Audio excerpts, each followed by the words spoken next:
My question to you is, what are you seeing in these two generations as the impact of fatherhood in the life of children? Well, thank you very much, and it is a pleasure to be here with everyone. So, the impact of fatherhood, even as I have grown through the years, let me start by saying this. I think growing up as a child, I was blessed. There were 4 of us. I'm the second, and I'm the first daughter. The older one is my brother, and he's the only boy. But I grew up as if I was the firstborn. No thanks to my mom. She was a teacher, and she later became a headmistress and principal. My mother was strict. But growing up, it was like my mother had too many children to look after, in the sense that, obviously, being a school teacher, she was looking after some children in school, not necessarily in her class. There were also some children from my father's family that came to our home to grow up with us, that she was looking after. So I just thought, well, she was strict because she had too many children in the house. My father, on the other hand, you know that saying, girls for daddies, boys for mommies. That was what I grew up with. So my father was the one I would run to when my mom wanted to cane us. So my mom caned, but my father did not. Wow. If my father caned you, then you know you've committed the unpardonable sin. Wow. But my father spoke with us more, much more than my mom. My mom was, you're talking of being regimented. My mom was like that. So she hardly spoke, but her cane spoke. But my dad did talk to us. And I learned a lot from him. In learning a lot, I didn't realize I had picked up a lot from him unconsciously. Even my being an HR professional today, I think it's in my DNA. My father was an HR professional as well.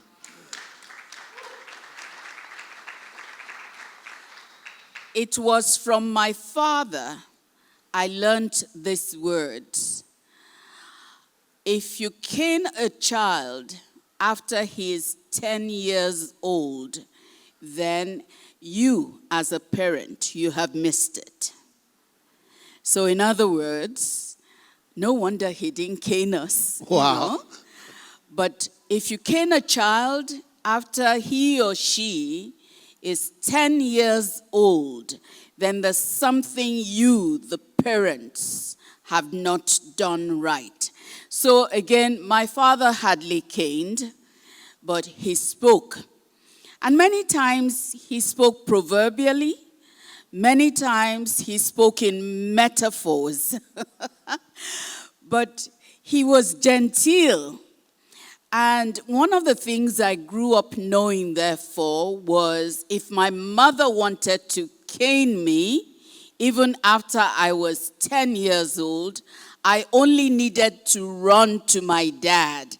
My dad was a fortress. You know how you run behind someone, and I'm like making faces at my other siblings as if, I'm behind a fortress. Mom can't cane me, and all that.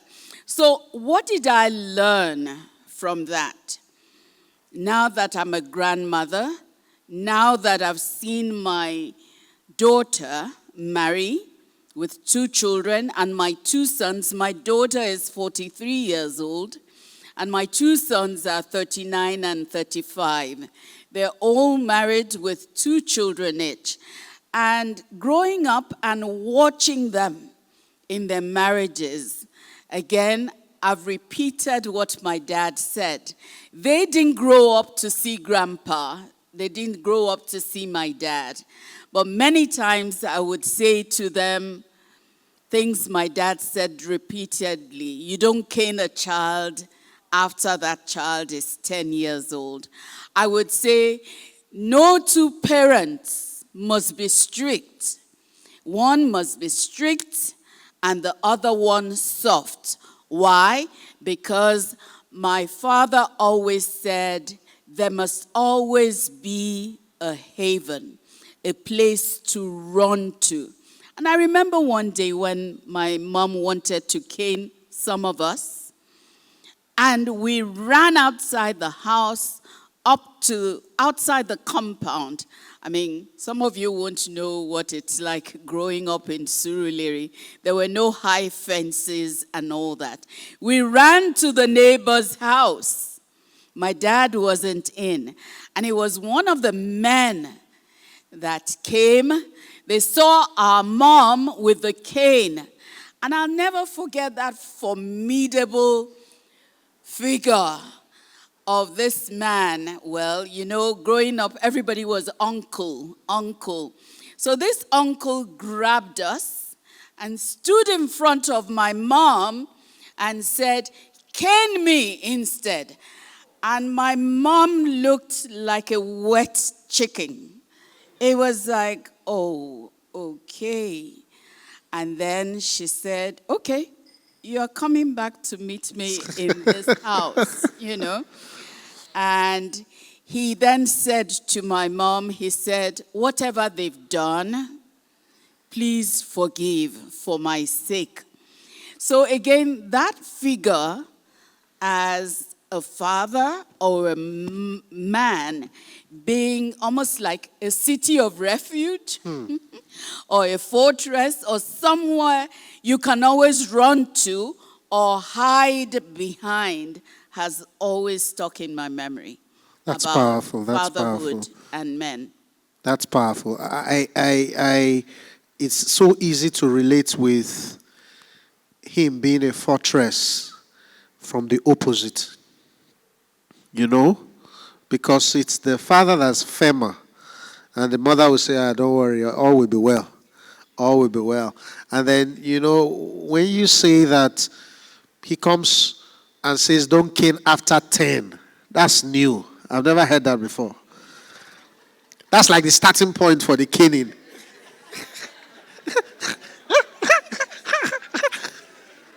Aren't we going with something new?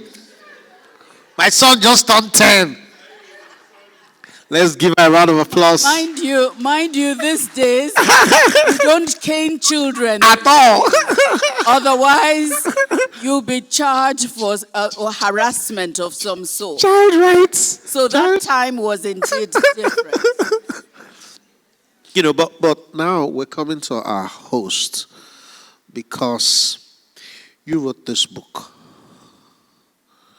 You wrote this book, and there's a reason why. You're championing a movement that can transform the world. Because when she's done, I'm going to give you mind-boggling statistics about fatherhood. Tell us in a few minutes. What is the story behind the message? Thank you. Good afternoon, everyone. Or good evening. Thank you for being here. Thank you for accepting our invitation to spend a Saturday or Sunday afternoon with you. So we appreciate your presence and the connection to this particular program. And thank you for that question. So acknowledging the presence of our panelists and distinguished guests. My story is very much different from Titi or my brother from Tanzania or your story. I don't know a home with a father. and a mother together. So as I was listening to my brother and sister here telling stories about my mom and dad being a contrast, being this and that, in my head I was like, I don't know that. I don't recall that.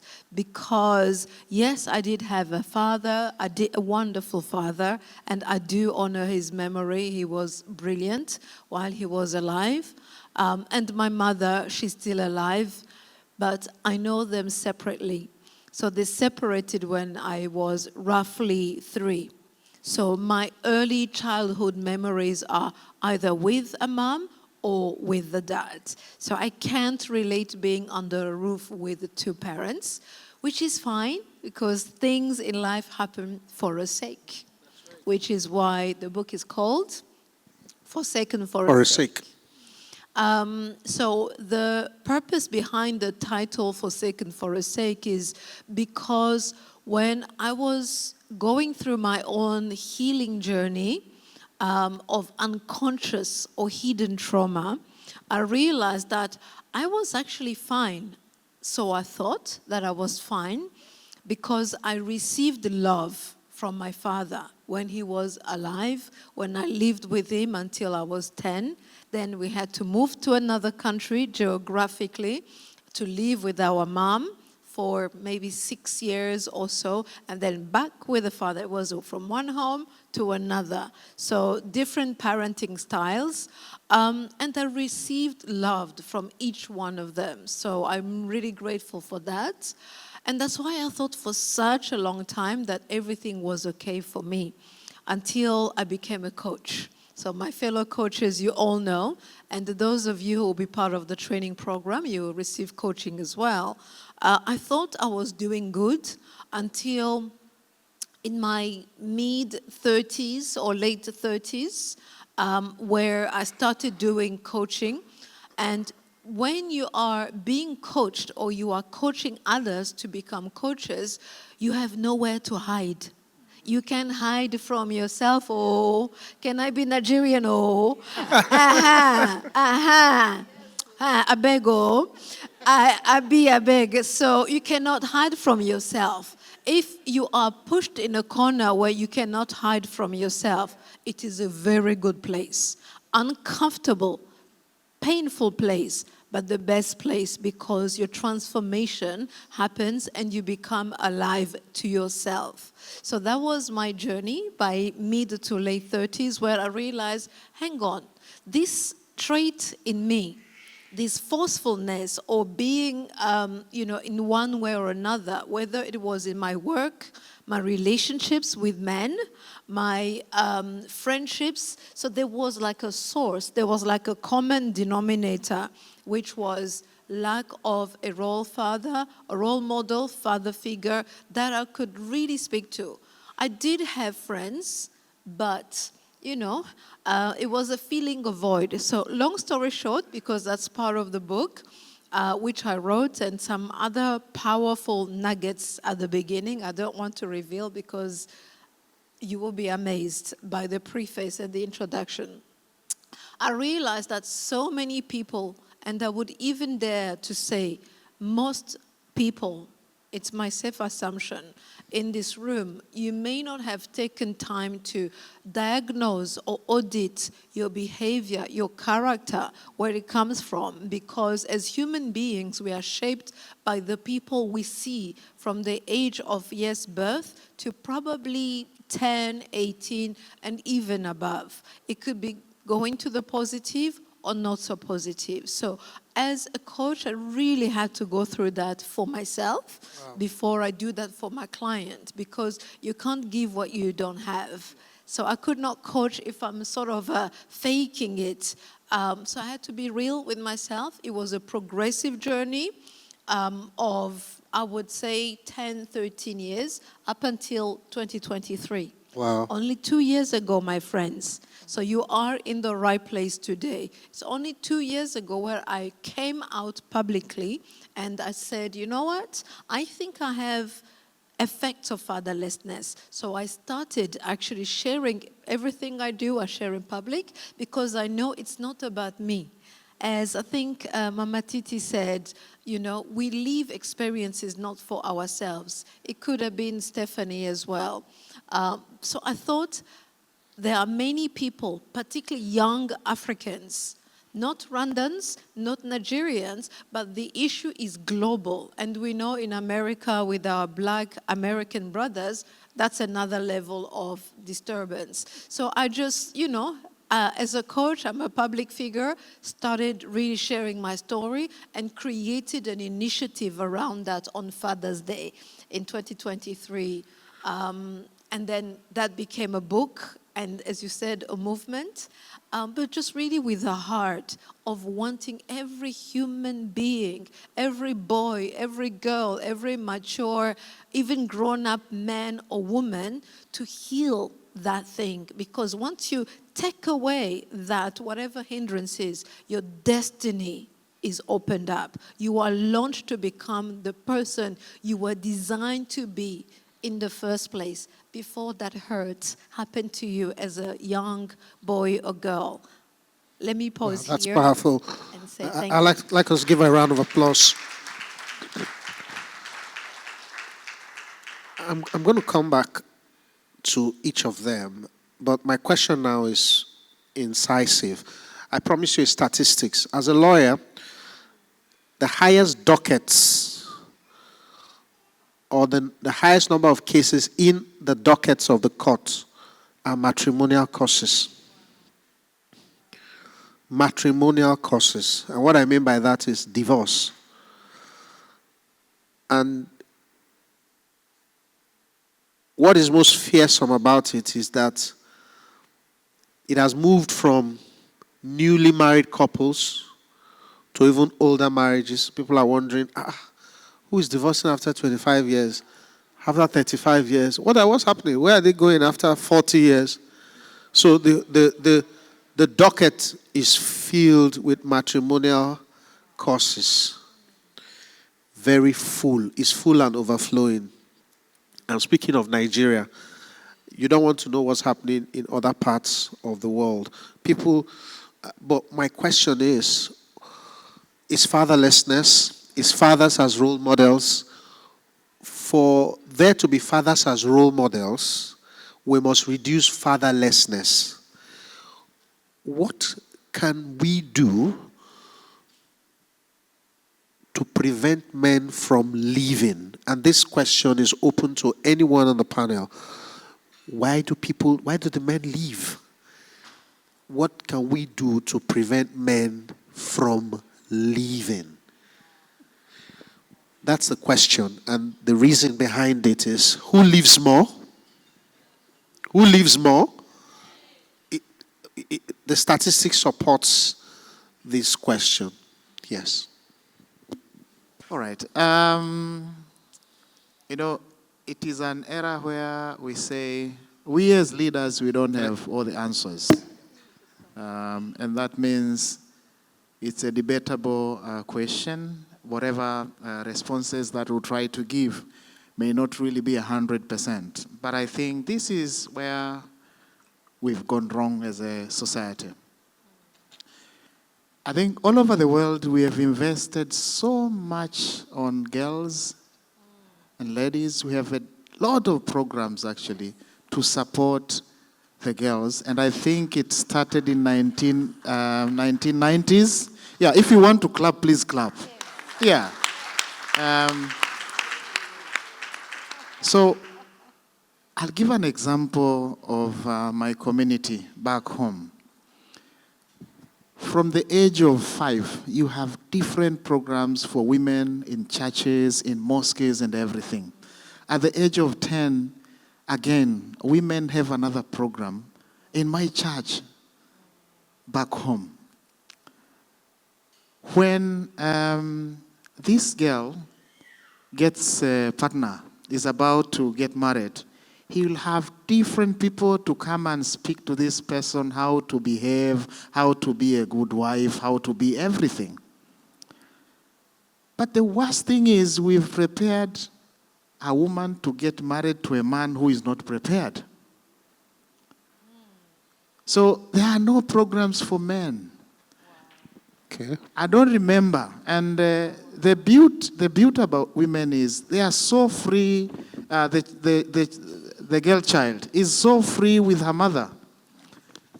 I'll give an example. My wife, when she goes back home, actually, she sleeps in her mother's room freely.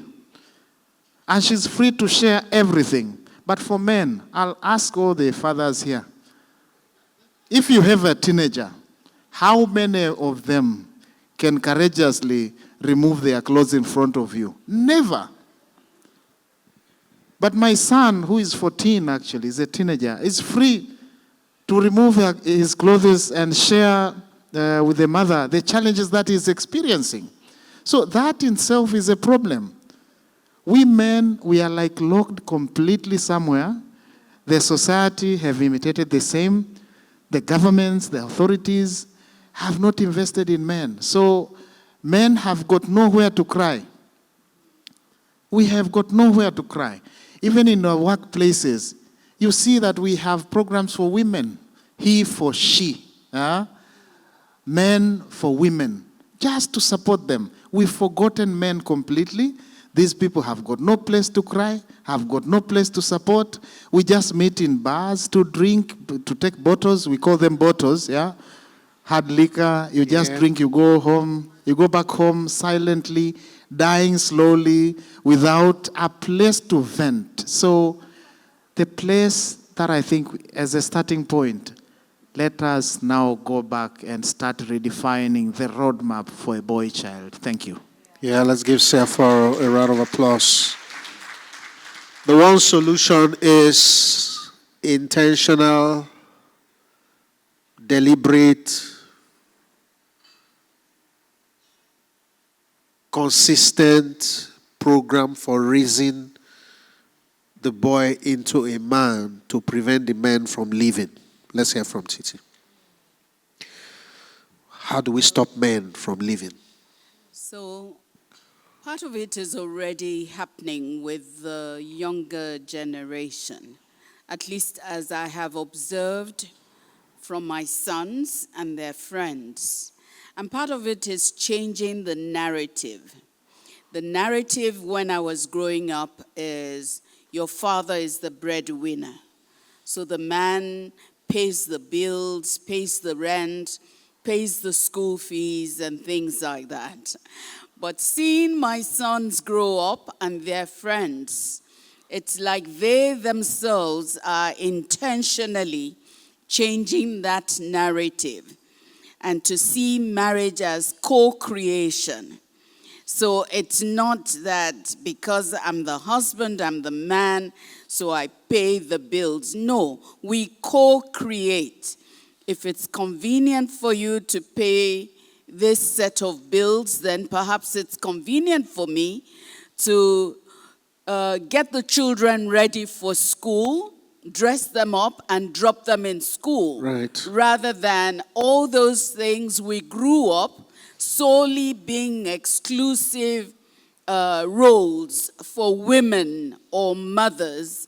I'm seeing this younger generation change that narrative. And that's why I call it co-creating. I see younger children, unlike when I was growing up, for all my school events, yes, my father attended, but my mother didn't because she was a school teacher, she was in afternoon section, and all that. But I see a lot of young men, when they have Parents-Teachers Association meeting, the men are there. They want to know what their children are doing and have a part to play in bringing up their children. So you're saying co-creation, co-parenting on the rise, not overburdening the man with the entire responsibility as the breadwinner. Absolutely. Powerful. Let's give a round of applause. Miele, you want to say something about that? How do we stop the men from leaving? Because if they leave, there will be no fathers as role models. Absolutely. It's a tough question to answer, But I think already today we are on the right track of doing that. We're on the right track of addressing one of those questions, which is to identify. I will say that in 3 words, which comes as a theme in the book. So number 1, identify. Identify meaning knowing what is your identity as a father, as a husband, as a role model.